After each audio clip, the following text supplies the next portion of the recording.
बिस्मिल्लाहिर्रहमानिर्रहीम। अस्सलाम वालेकुम टू एवरीवन। देखिए बेटा, हमने क्लास 10th का जो फर्स्ट चैप्टर था बुक का, चैप्टर नंबर 10, वो हमने फिनिश कर दिया था। आज हम जो स्टार्ट कर रहे हैं वो है चैप्टर नंबर 11 और उसका लेक्चर नंबर 1 है क्लास 10th फिजिक्स। तो भाई ये जो चैप्टर है ये है हमारा चैप्टर। बेसिकली ये सारा घूमेगा साउंड के गिर्द। तो सबसे पहले हम बात कर लेते हैं कि साउंड क्या होता है। भाई sound is a form of energy. Sound is a form of energy that travels in waves from one place to another.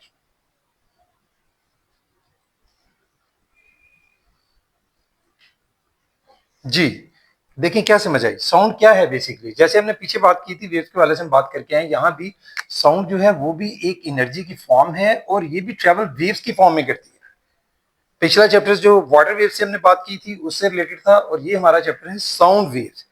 Waves ही की बात इस चैप्टर में भी होगी लेकिन ये साउंड वेव्स हैं, ठीक है। इस पर हम बात करेंगे। अब साउंड वेव्स की एग्जांपल्स में आप क्या लिख सकते हैं, बहुत सारी इसकी एग्जांपल्स हैं, ठीक है जी। जैसा कि गिटार इसकी एग्जांपल है, ठीक है। गिटार जो है उसकी जो वायर्स होती हैं उससे आप उसको वाइब्रेट करते हैं, ठीक है। इसके अलावा आप कह सकते हैं कि हम लोग जैसे हार्ट बीट है, हार्ट बीट जो है वो भी हार्ट का चलना, वो भी वाइब्रेशंस होती हैं, हमें आवाज सुनाई देती है। इवन हमारा ह्यूमन ईयर जो है वो जितनी भी आवाजें सुनता है जो हम तक पहुंचती हैं वो वाइब्रेशंस की फॉर्म में पहुंचती हैं। इवन डॉक्टर स्टेथोस्कोप यूज करते हैं। स्टेथोस्कोप जो है वो भी इसी की एग्जांपल है। वो भी डॉक्टर्स लोग जो है वो वाइब्रेशन जो है वो उसकी मदद से कानों को लगा के स्टेथोस्कोप बॉडी के साथ टच करके किसी भी हिस्से में तो वो सुन सकते हैं, ठीक है। हमारे बॉडी की हार्ट बीट चेक कर सकते हैं उससे, ठीक है। इसी तरह से लंग्स हमारे होते हैं, लंग्स में साउंड पैदा होती है, ठीक है, वो भी वाइब्रेशंस की शक्ल में। तो ये तो सारी फॉर्म है साउंड वेव्स की। ये साउंड जो है इस पर अगली बात हमारी ये होगी कि साउंड कैसे प्रोड्यूस होती है। Sound is produce by a vibrating body. पहले हम बात कर लेते हैं प्रोडक्शन ऑफ साउंड पर। हम बात करने जा रहे हैं। हमारी नेक्स्ट जो बात है वो है प्रोडक्शन ऑफ साउंड। मतलब साउंड कैसे पैदा होती है, कैसे प्रोड्यूस होती है। तो इसके लिए एक एक्टिविटी आप छोटी सी मैं आपको समझाता हूँ कि अगर हमारे पास ट्यूनिंग फोर्क है, ये ट्यूनिंग फोर्क होता है भाई, ये अक्सर लेबोरेटरीज में हम लोग एक्सपेरिमेंट के लिए यूज करते हैं, ठीक है। इस शेप में होता है। अब अगर आप इसको किसी रबर बैंड के ऊपर, रबर का बना होता है, मतलब उसके ऊपर अगर आप इसको मारते हैं कार के ऊपर, तो फिर आप देखते हैं कि ये जो इसके दोनों, एक ये है, इसको प्रॉन्ग बोलते हैं भाई, ये दोनों साइडें जो है इसकी, इसको भी प्रॉन्ग कहते हैं, इसको भी प्रॉन्ग कहते हैं। ये ट्यूनिंग फोर्क है हम जिसकी बात कर रहे हैं, ट्यूनिंग फोर्क। इससे क्या होता है कि जब हम इसको हिट करते हैं तो उसके बाद इसमें वाइब्रेशंस पैदा हो जाती हैं। वही जो वाइब्रेशंस हैं उसको चेक करने के लिए हम लोग जो है वो डिफरेंट तरीके हैं इसके। अगर हम इसको अपने कान के करीब लेके आएंगे तो हमें बकायदा इसकी जो मतलब वाइब्रेशंस हैं वो हम सुन सकेंगे। फिर हम लोग इसको अगर किसी भी एक एक्सपेरिमेंट छोटा सा और भी कर सकते हैं कि अगर हमने एक बॉल प्लास्टिक का लिया है और उसको हमने एक धागे की मदद से किसी स्पोर्ट के साथ यहाँ पर बॉल को हमने बांधा हुआ है, तो जैसे ही हम इसके करीब जो है वो ट्यूनिंग फोर्क को लेके जाते हैं, यानी ऐसे ट्यूनिंग फोर्क को लेके जाना है जो वाइब्रेट कर रहा है, ठीक है। यानी वाइब्रेशन वाला ट्यूनिंग फोर्क जैसे ही हम उसके करीब लेके जाएंगे तो क्या होगा कि बॉल जो है वो मूव कर जाएगी यहाँ से यहाँ, मतलब तो इससे भी हमें समझ आएगी कि भाई जो इसके अंदर ट्यूनिंग फोर्क के अंदर जो थी वाइब्रेशंस थी उसकी मदद से ही बॉल जो है वो मूव की, ठीक है। वो वाइब्रेशन जो है वो एनर्जी रखती हैं, साउंड उसकी वजह से पैदा होती है। तो ये बॉल जो है इस एनर्जी की वजह से यहाँ मूव कर गया। मजीद हम अगर किसी ग्लास में या किसी टब में, किसी बर्तन में अगर हम लोग पानी लेते हैं, ठीक है, उस वाटर के अंदर जो है अगर हम ट्यूनिंग फोर्क को लेके यही आपका जो ट्यूनिंग फोर्क है जिसकी मैं बात कर रहा हूँ, अगर ट्यूनिंग फोर्क को उससे टच करते हैं, जैसे आपने वाटर सरफेस के साथ उसको टच करना है, तो आपको बकायदा तौर पर यहाँ पर भी स्प्लैश बनेगा, यानी वाटर जो है उसके छींटे उड़ना शुरू कर देंगे। इससे भी आपको समझ आएगी कि भाई साउंड जो है प्रोड्यूस हुई है। ये वो सारे तरीकेकार हैं कि जिसकी मदद से हम लोग जो है ये समझ सकते हैं आसानी से कि भाई साउंड जो है वो बी एनर्जी रखती है और साउंड जो है वो कैसे प्रोड्यूस होती है और उसकी प्रोड्यूसिंग जो है उसकी प्रोडक्शन जो है उसको हम बकायदा इन एक्सपेरिमेंट्स के साथ अंडरस्टैंड कर सकते हैं। इसके बाद एक छोटा सा और टॉपिक है, उस पर भी हम बात कर लेते हैं कि sound required material medium for its propagation. Next topic है हमारा जी, साउंड रिक्वायर्स मटेरियल मीडियम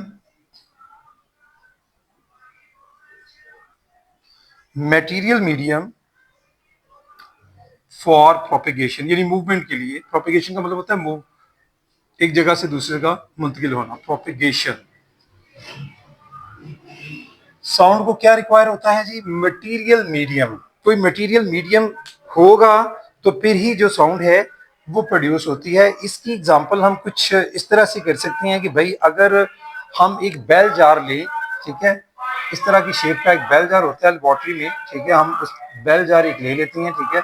उस बेल जार के अंदर यहाँ से हम लोग जो है वो अपरेटस यूज करके, मतलब हम लोग क्या करेंगे कि इसके अंदर जो है एक, समझ लें कि हमने यहाँ पर एक जो है बेल, ठीक है, एक बेल जो है हमने इसके अंदर रख दी है और उस बेल को हम जो है वो नेक्स्ट हम उस बेल को अटैच कर देंगे आगे किसी भी बोर्ड के साथ जहां से हमने उसको चलाना है, ठीक है जी। तो यहाँ वो बटन है, हम इसके साथ वायर के साथ इसको अटैच करके, तो करना क्या है कि जब आपने बेल को, ये पावर सप्लाई है असल में, जैसे हम इसको पावर सप्लाई देंगे तो क्या होगा कि ये जो आपका बेल जार है इसके अंदर जो है आपको बकायदा तौर पर आपको साउंड जो है उसकी बेल की सुनाई देगी, ठीक है। लेकिन अगर आप ये करें कि भाई यही जो बेल जार है इसके साथ आप थोड़ा सा इस तरह कर लें कि आप यहाँ पर जो है एक पिस्टन अटैच करके, ठीक है, नीचे, तो हम क्या अगर काम करते हैं कि हम बेल जार के साथ जो है यहाँ पर एक वैक्यूम पंप अटैच कर देते हैं, वैक्यूम पंप। अब ये जो वैक्यूम पंप है इसकी मदद से हम क्या कर सकते हैं कि इसके अंदर जो एयर थी ऑलरेडी, अब हमने पहले इसको स्टॉप कर दिया प्रोसेस को, वैक्यूम पंप की मदद से हमने इसको एयर फ्री कर दी है। इसके अंदर बेल जार के अंदर जो एयर थी वो वैक्यूम पंप की मदद से एयर को हमने क्या कर दिया है, एयर फ्री। अब इसमें एयर नहीं है। अब हम दोबारा से, या तो मतलब आप पहले जब वो आपने इसको चला रहे हैं, मतलब ये ऑलरेडी बेल आपकी चल रही है, आप इस तरह से भी कर सकती हैं, वो ज्यादा आपको बेहतर समझ आएगी। यानी बेल आपने ऑन की हुई है, उसकी साउंड पैदा हो रही है, अब आपने साथ वैक्यूम पंप की मदद से इसमें से एयर मूव करना शुरू कर दी, ठीक है, एयर फ्री करें। जैसे जैसे इसमें से आप एयर मूव करेंगे तो आहिस्ता आहिस्ता देखेंगे जो साउंड इसमें से प्रोड्यूस हो रही है वो फीबल होती जाएगी, मतलब कम, मध्यम, स्लो होती जाएगी आहिस्ता। फिर एक टाइम आएगा कि वो बिल्कुल मदम होते होते खत्म हो जाएगी। तो भाई इस सारे एक्सपेरिमेंट से हमें क्या समझ आती है कि ये जो इलेक्ट्रिक बेल हमने यहाँ इसके अंदर रखी थी, ये हमारी इलेक्ट्रिक बेल है जी, ठीक है। तो इसकी वजह से जो साउंड प्रोड्यूस हो रही थी वो कैसे खत्म हो गई। तो बात ये थी कि पहली बात ये है कि जब आपने इलेक्ट्रिक बेल को इस बेल जार के अंदर रखा था, तो जब आपने उसको चलाया था तो उस वक्त क्या हुआ था कि इसके अंदर एयर थी, बेल जार के अंदर एयर थी, वो एयर मीडियम मौजूद था जिसकी वजह से साउंड पैदा हो रही थी। आपने क्या किया, वैक्यूम पंप की मदद से वही जो बेल आपकी ऑन थी जिससे साउंड पैदा हो रही थी, आपने आहिस्ता आहिस्ता इसमें से एयर को रिमूव कर दिया। जैसे जैसे आप इसमें से एयर रिमूव करते गए, हमने यही बात की थी मटेरियल मीडियम रिक्वायर्ड होता है। अगर मटेरियल मीडियम जो इसमें एयर था, मटेरियल मीडियम इसमें क्या था, एयर, अगर हम वही सारा हम उसमें से क्या कर देते हैं, उसको रिमूव कर देते हैं, निकाल देते हैं, खारिज कर देते हैं, तो क्या होगा कि उसको आवाज को पैदा होने के लिए जो मीडियम दरकार था वो नहीं रहा। तो आहिस्ता आहिस्ता पहले कम हुआ तो वो फीबल होती गई, मदम होते होते जब वो हवा हमने सारी निकाल दी तो उसके बाद वो बिल्कुल बेल चल रही है, ऑन है, लेकिन उसकी साउंड जो है हमें सुनाई नहीं दे रही। तो इससे क्या साबित हुआ कि भाई साउंड जो है उसको मटेरियल मीडियम चाहिए प्रोपेगेशन के लिए, तभी वो मूव करेगी। अगर कोई मटेरियल मीडियम नहीं होगा तो साउंड जो है आपकी प्रोड्यूस होकर हम तक नहीं, साउंड तो प्रोड्यूस हो रही है, लेकिन वो साउंड हम तक नहीं मुंतकिल हो रही। क्यों नहीं हो रही? क्योंकि उस साउंड को मटेरियल मीडियम दरकार है कि हमें वो सुनाई दे। तो इस तरह से यहाँ हम इसको, ये बात इस सारे एक्सपेरिमेंट से क्लियर हो गई कि भाई sound requires material medium for propagation. Without medium sound जो है वो प्रोपिगेट नहीं करेगी।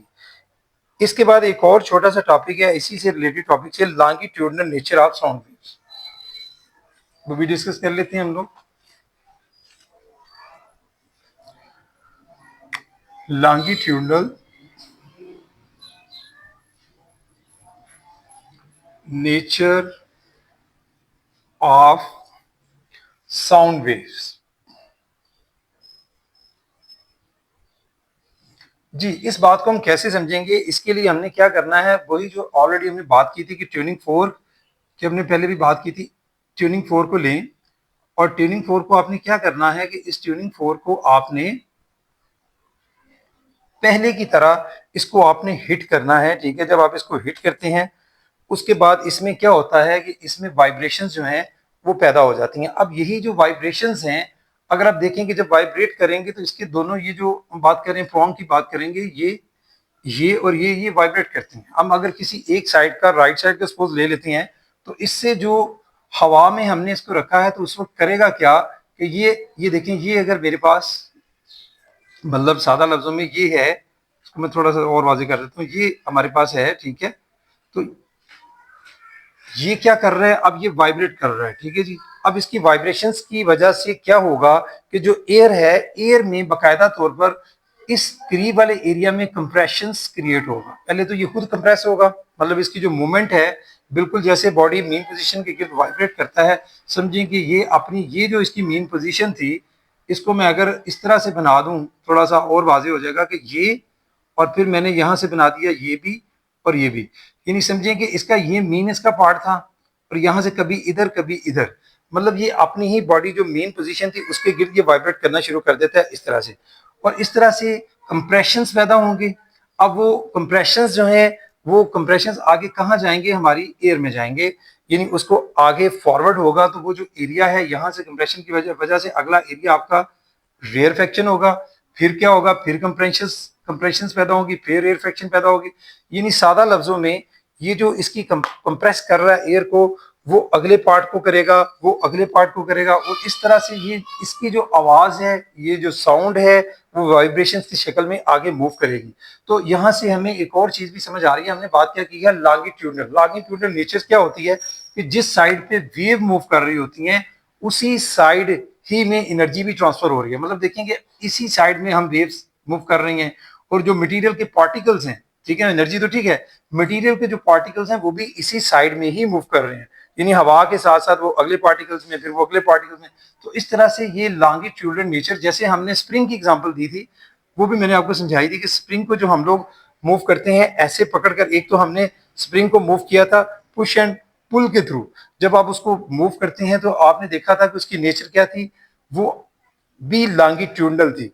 तो इसी तरह से यहाँ पर भी वही बात है कि वेव जो है वो जिस डायरेक्शन में हम उसको मूवमेंट दे रहे हैं, पुश एंड पुल में जैसे हमने मूवमेंट दी थी, उसी डायरेक्शन में मटेरियल का पार्टिकल भी मूव कर रहे थे। यहाँ पर भी वही काम होगा, यानी जिस साइड पे इसका कंप्रेशन, इसका रेयर फ्रैक्शन जो है वो प्रोड्यूस होता है, वही उसी साइड में ही वेव्स जो है वो मूव कर रही हैं, और मटेरियल भी उसी साइड में, मतलब सेम डायरेक्शन में। तो इससे हम कह सकते हैं कि ये जो साउंड पैदा हो रही है ये लॉन्गिट्यूडनल नेचर में प्रोड्यूस हो रही है। ठीक है जी, ये था इसके लिए एक छोटा सा और आर्टिकल। मजीद इसमें जो है एक दो डेफिनेशन आप इसमें लिख सकते हैं मजीद, कि भाई जो आपका लॉन्गिट्यूडनल, यानी जो कंप्रेशन होते हैं, किसी भी दो कंप्रेशंस के दरमियान का जो डिस्टेंस होता है, हमने लास्ट में भी बात की थी, कोई दो कंप्रेशन ले लें तो वो जो distance in between consecutive two compressions, वो जो डिस्टेंस है उसको क्या बोलते हैं हम लोग, वेवलेंथ, और उसको आप लैम्डा से डिनोट कर सकते हैं। या आप दो रेयर फ्रैक्शन के दरमियान, ये दोनों रेयर फ्रैक्शन है, तो रेयर फ्रैक्शन के दरमियान भी जो आपका डिस्टेंस होगा, ये रेयर फ्रैक्शन की बात हो रही है, रेयर फ्रैक्शन। और ये क्या हम बात कर रहे हैं, ये हमारे हैं कंप्रेशन। चाहे कंसेक्टिव कंप्रेशन की बात करें, उनके इन बिटवीन जो डिस्टेंस होता है दो कंप्रेशंस के इन बिटवीन, या दो रेयर फ्रैक्शन के इन बिटवीन, वो वेवलेंथ कहलाता है। तो भाई बाकी इस टॉपिक में आप रीडिंग इसकी कर लीजिएगा, कोई इसमें कोई बड़ी चीज़ें नहीं है। मेन चीज़ें जो अंडरस्टैंडिंग की थी वो मैंने आपको समझा दी हैं। तो बेटा आज के लिए जो टॉपिक है आपका वो यही है। मीन हमने किस पर बात की है? सबसे पहले हमने साउंड पर बात की कि साउंड क्या है, यानी साउंड पर हमने बात कर ली कि भाई वो साउंड एक फॉर्म ऑफ एनर्जी है जो ट्रेवल करती है in the form of waves, और उसके अलावा हमने बात की कि एक प्लेस से दूसरी प्लेस में मूव करती हैं। फिर हमने बात की कि साउंड को प्रोड्यूस किया जा सकता है किसी भी वाइब्रेटिंग बॉडी से, यानी जब तक बॉडी वाइब्रेट नहीं होगा साउंड प्रोड्यूस नहीं होगी। फिर हमने बात की साउंड रिक्वायर मटेरियल मीडियम, जो एक्सपेरिमेंट की शक्ल में हमने देखा कि जब तक जो है फिर मटेरियल मीडियम नहीं होगा साउंड प्रोड्यूस नहीं होगी। जैसे बेल जार के अंदर हमने हवा को रिमूव किया था तो साउंड खत्म होगी। और अगली बात है इनकी नेचर, तो वो लॉन्गिट्यूडनल है, यानी जिस डायरेक्शन में आपकी वेव मूव करती है उसी डायरेक्शन में मटेरियल और पार्टिकल जो है वो भी मूव करती हैं। मींस की लॉन्गिट्यूडनल नेचर की हमारी होती हैं साउंड वेव्स। तो आज के लिए बेटा इतना ही, बाकी आप इसको अपने तौर पर इसको एक दफा रीड कीजिएगा, देखिएगा, तो इंशाल्लाह आप मजीद इसकी अंडरस्टैंडिंग कर सकते हैं। Thank you very much. अस्सलाम वालेकुम।